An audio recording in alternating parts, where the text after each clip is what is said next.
There's a story told by the Venerable Bede, so about 1300 years old. That's not the age of the Venerable Bede, that's how long ago he was writing the story. I don't think I've ever started a talk before with the Venerable Bede in the first sentence. In fact, I don't think I've ever mentioned him in any sermon whatsoever. He was an English Benedictine monk living in the Kingdom of Northumbria in what is now known as Tyne and Wear. He described a warm banqueting hall in winter, lit by many candles and a blazing log fire. You can imagine the scene. And from one open window at the end of the hall, a small bird emerges from the darkness into the light and flies the length of the hall to the window at the far end, catching the light in its wings as it traverses the banqueting scene. It then disappears through the second window into the darkness again. No one knows whence the bird came, nor where it went. The banqueters just saw it fly across the hall.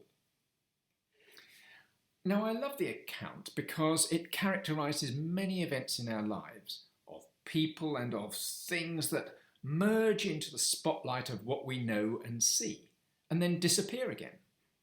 And one of the best examples of this transient brightness is the story of the Magi, or wise men, who march into the second chapter of Matthew's Gospel and fill it with their splendour. And 12 verses later, they're gone, off again into the night, like the bird flying out of the other window at the end of the banqueting hall. We see these magi so briefly in our mind's eye, but we shout inside our heads. We need to know more. Where are they from? Why? Who? How many? Wise men, magicians, kings, astrologers? Or did they really exist at all? And their gifts? Again, why? How big? Were there more but unreported? And how did they get to Bethlehem? On camels? Did they leave one camel behind, perhaps? A camel would certainly have helped Mary, Joseph, and Jesus in their flight to Egypt.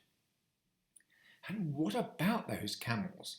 They always seem to be there in any depiction of the visit, though they're not mentioned in Matthew. But they're on these Christmas cards. Here in my treasure chest, I've got some of the Christmas cards. Here we are, camels. And more camels. And camels again. And here they are, the wise men, on their camels. And then there is this camel. He was found at the back of a wholesaler's warehouse in Yorkshire when my wife and others from the fair trade shop were looking for Christmas stock. The suppliers got no idea where he'd come from, but he was duly brought back to the shop in Oxford, where he graced the display for a while, before being pensioned off to come and live with us. This wise man, as you see, seems to have brought his wife along. Like the camels of the Christmas story, his provenance is a mystery.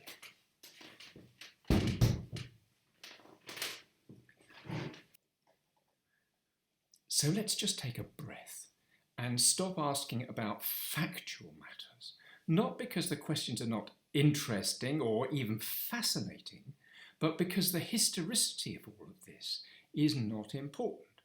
What we need to ask is the question that Mary asked herself, reported in Luke's Gospel, which states, Mary pondered all of these things in her heart. The Greek word translated as pondered is actually sunbalusa, literally throw together, sin together, and balusa, throw. We've got the word ballista from that Greek word. Put another way, the question is, what does all this mean? Because this is not just a story, it's an epiphany or showing. The moment when some new understanding lights up our mind. So let's ponder a moment with Mary about what all this could mean. The first aspect that I think is really significant is that these magi were not just nosy. If they had just been curious, they would have adopted a David Attenborough-like approach to wildlife, which would be to look, but not to interfere. They would have peered through the window or the door just to see what was going on. But no, they didn't do that. They got involved by bringing gifts. They came intending to get involved. And the second aspect relates to their gifts.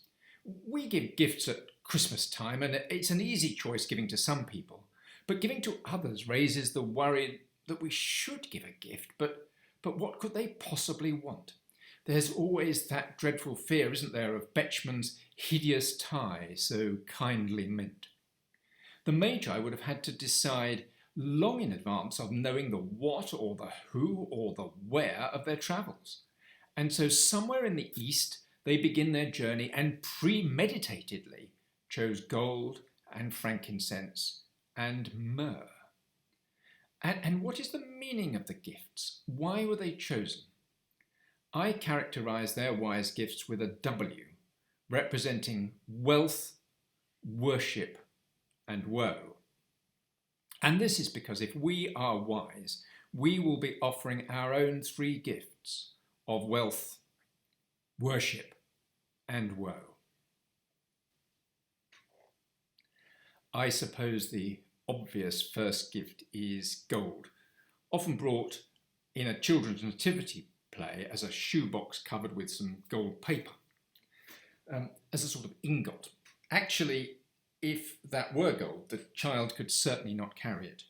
Here from my treasure chest is my attempt at an ingot, and actually I've made this out of lead, and gold is nearly twice as heavy as lead and is 19 times heavier than water. Let me just dump it on here.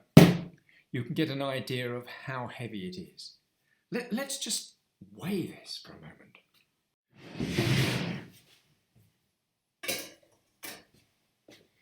Got the kitchen weights here.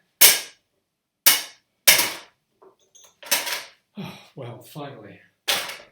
No, still weighed down by the gold. Gold represents our wealth. It's all the stuff that we have that weighs us down. Gold weighs us down literally and metaphorically. Its value lies in what it does when we give it away. We should be happy to see the back of it.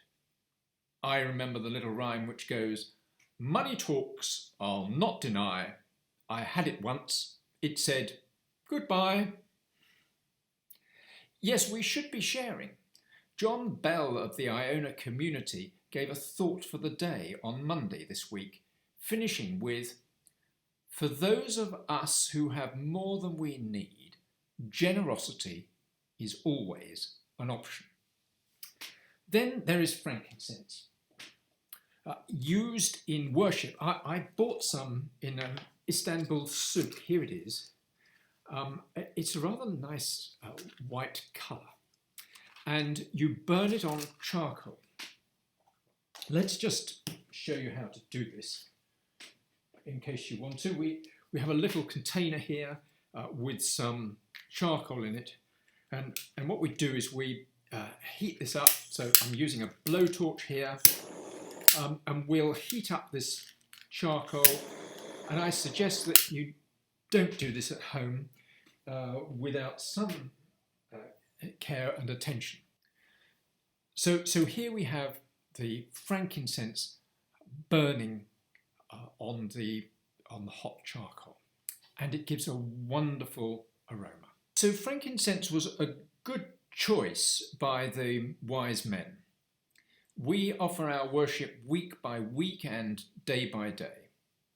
We may not burn the frankincense literally, but we should certainly be burning it metaphorically. And the gift of the worship doesn't just mean the prayers and the hymn singing. It reflects the word derivation of worth-ship, to give really of our own worth in response to God's infinite worth. It means giving what we do and are to God, which is a tough challenge in our lives. Some make sweeping New Year's resolutions. Most are broken by now. One that I came across recently is, I resolve that other people will behave better. But of course, it's in the small things that we do that we truly show our worth. Everybody wants to save the world. Few want to help to do the dishes. And third, there is myrrh. I've got some here, which I bought in Kazakhstan.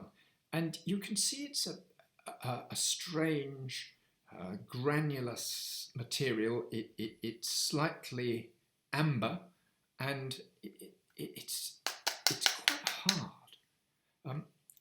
I don't really understand it. I've tried using these nuggets in various ways.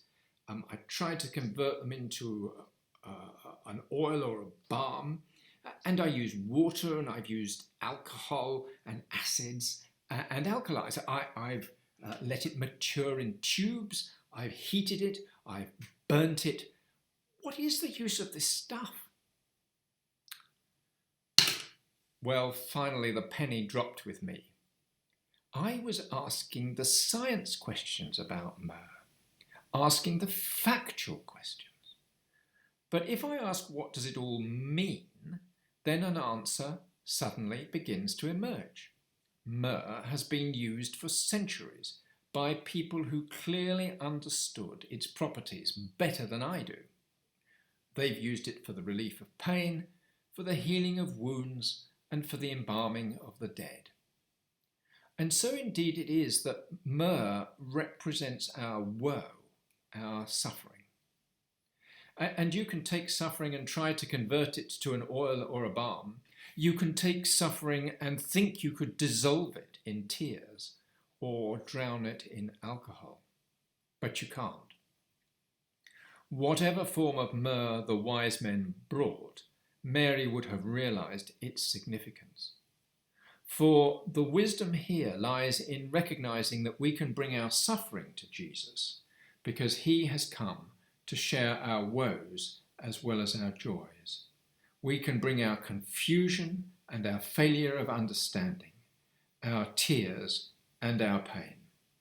We can bring our loneliness and heartache, our secret misery and our public grief, and lay these as our myrrh offering at the manger.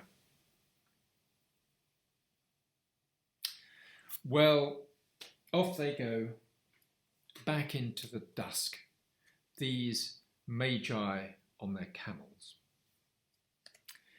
And as we watch them recede towards the horizon, embarking on the journey back to their Persian lands afar, our questions start all over again.